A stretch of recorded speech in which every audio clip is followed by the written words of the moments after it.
دوسری روایت بھی عبداللہ بن عباس رضی اللہ تعالیٰ عنہ سے مروی ہے،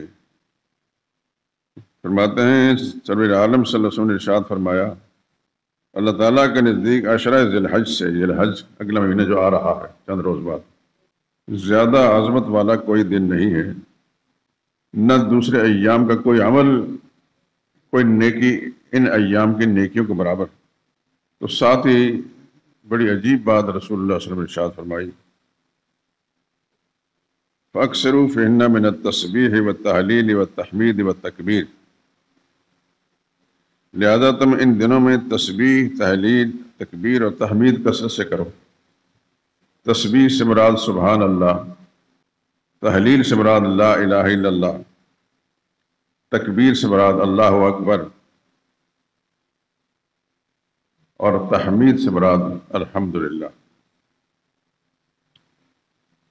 یعنی ان ایام کے اندر اٹھتے بیٹھتے چلتے پھرتے یہ مقدس کلمات جو ہے ان کا ورد جاری رکھیں۔ ایک موقع پر رسول اللہ صلی اللہ علیہ وسلم نے صحابہ سے پوچھا، کیا تم میں سے کوئی ایسا شخص ہے جو روزانہ احد پہاڑ کے برابر عمل کر لیا کرے؟ احد پہاڑ کے برابر۔ صحابہ نے عرض کی، یا رسول اللہ اس کی کون طاقت رکھتا ہے؟ آپ نے ارشاد فرمایا، ہر شخص طاقت رکھتا ہے۔ صحابہ نے عرض کیا، یا رسول اللہ پھر اس کی صورت کیا ہوگی؟ آپ نے ارشاد فرمایا، سبحان اللہ کا ثواب احد پہاڑ سے زیادہ ہے،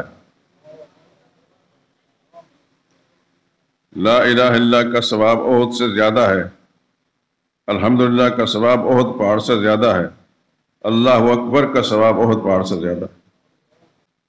ایک حدیث میں جناب رسول اللہ صلی اللہ علیہ وسلم نے ارشاد فرمایا، سبحان اللہ کثرت سے پڑھا کرو، اس کا ثواب ایسا ہے جیسے تم نے 100 عربی غلام آزاد کیے، ایک نہیں 100۔ طالب علمی کے زمانے میں فارسی بھی پڑھتے تھے، عربی پڑھتے تھے، ایک محاورہ کثرت کے ساتھ سنتے رہتے تھے، وہ ذہن میں ہے، رحمت حق بہانہ میں جویت، اللہ کی رحمتیں بہانہ تلاش کے، بہانے سے اللہ اپنی مہربانیاں اپنی مخلوق کو دینا چاہتا ہے، کوئی لینا چاہے تو صحیح۔ تو فرمایا کہ سبحان اللہ پڑھو، ایک مرتبہ سبحان اللہ پڑھنا 100 عربی غلام آزاد کرنے کے برابر۔ الحمدللہ پڑھو، اس کا ثواب ایسا جیسے تم نے 100 گھوڑے مائے سامان جہاد میں دے دیے۔ اللہ اکبر پڑھو، یہ ایسا ہے جیسے تم نے 100 اونٹ قربان کر لیے اللہ کی راہ میں۔ اور آخر میں لا الہ الا اللہ پڑھا کرو، اس کا ثواب تو زمین و آسمان کے اندر بھی نہیں سما سکتا۔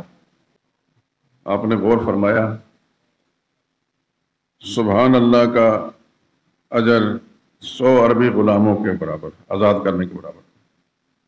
الحمدللہ کا اجر 100 گھوڑے مع سامان جہاد میں دینے کے برابر۔ اللہ اکبر کا اجر ایسا ہے جیسے 100 اونٹ قربان کر دی۔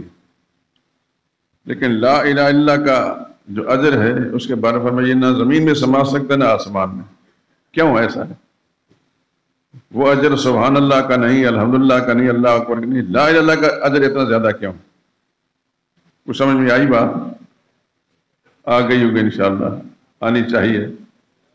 اللہ آپ کو جزائے خیر دے۔